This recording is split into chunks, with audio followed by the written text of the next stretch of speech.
The stock market might be crashing, but it doesn't mean that it all has to be bad news. So in this video, I want to share with you 3 things that you can do during this particular time period to help you save money and actually make money while everyone else is worried and panic selling. So the first thing I want to share with you is tax loss harvesting, where you can sell and realize losses within your portfolio inside of a taxable brokerage account to offset other realized gains that you might have already had this year or you might have in the future, or you can offset $3,000 of other income, interest, or dividends in this particular tax year because it is limited to that $3,000. So, for example, let's say you realize $50,000 of losses within your brokerage account, and let's say you have $20,000 of other realized gains throughout 2025 here that you might have. Well, you can take 50,000, subtract out that $20,000 of gains. So all gains are now tax-free, but you have $30,000 of losses still left over. You can use that additional $30,000 to offset $3,000 of normal income this year from your taxes so that you don't pay tax on that $3,000.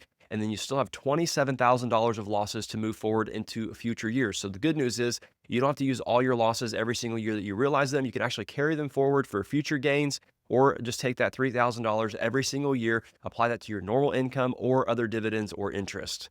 The second opportunity I want to share with you here is going to be actually the ability to invest money in a low spot. So we all heard the saying, buy low and sell high. Well, now's your opportunity to, quote, buy low. Now, does that mean that we're trying to time the bottom of the market and figure out when that exactly is? The answer is no, but we do want to be thoughtful. We want to take advantage of what's been given to us with a 20% decline or 15%, whatever it happens to be this particular day that you're watching it.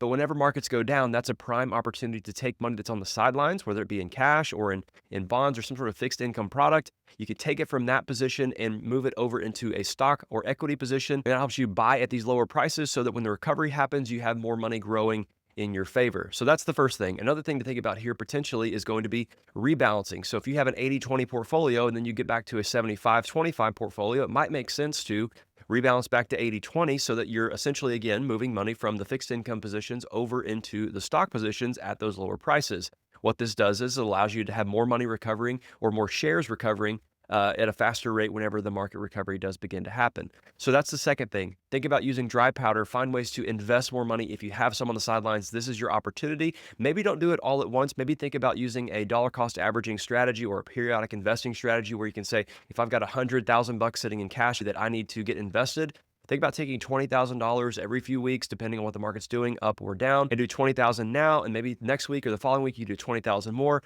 Basically put a plan together for investing it over time so you're dollar cost averaging in as the market is going down, rather than trying to time it exactly and putting all $100,000 in at what you think might be the bottom when otherwise might not be. And the third major opportunity you can take advantage of during market declines like this one is going to be Roth conversion. So if you're retired and you're in those gap years that we always talk about and you have the opportunities in front of you to do Roth conversions, don't wait to the end of the year to do them. You can start doing at least portions of them right now, because whenever you can convert shares after they've gone down in value, you actually get to convert more shares even though the dollar amounts are the same. So to help explain this a little bit, I wanted to share an example of what this might look like. So right here we can see that we're going to do a $50,000 Roth conversion. And we're going to make a few assumptions here, and we're going to say that this particular individual is in the 12% tax bracket and they have $50,000 more dollars of room up to the top of that 12% bracket. You can take this concept, apply it to whatever tax brackets you find yourself in, but I wanted to use that one here today in this example. And I also want to assume that right now this hypothetical person has 1,000 shares of XYZ stock in their traditional IRA, and each of those shares is priced at $100 per share. So $100,000 is the value of the account within the IRA. And again, we're trying to do a $50,000 Roth conversion. So that's the opportunity. If we did this right now today with 1,000 shares at $100 per share, we'll be able to convert 500 shares to make up that $50,000. And that would be half of the account value. So 50% of the account value is getting converted to Roth right now today.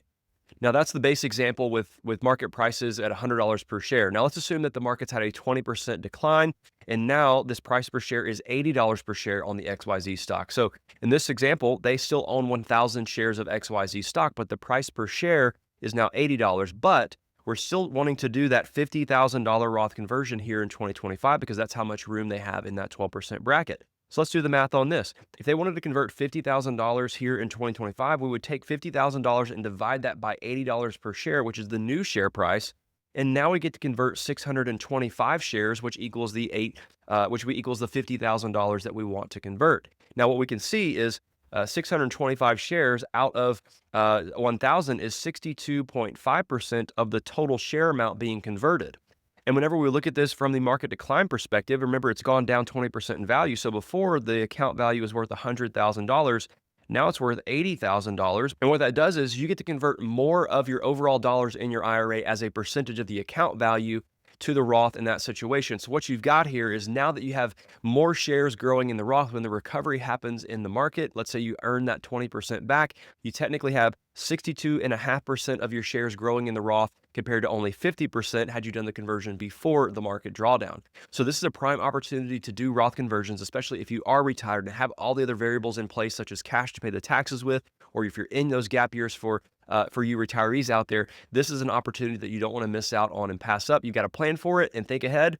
But these three things can help you make money during market cycles like this one, so you don't have to be all doom and gloom. There can actually be positive things to find here and silver linings through all of it. I hope this is helpful, and let me know what you think down in the comments. Talk to you in the next video.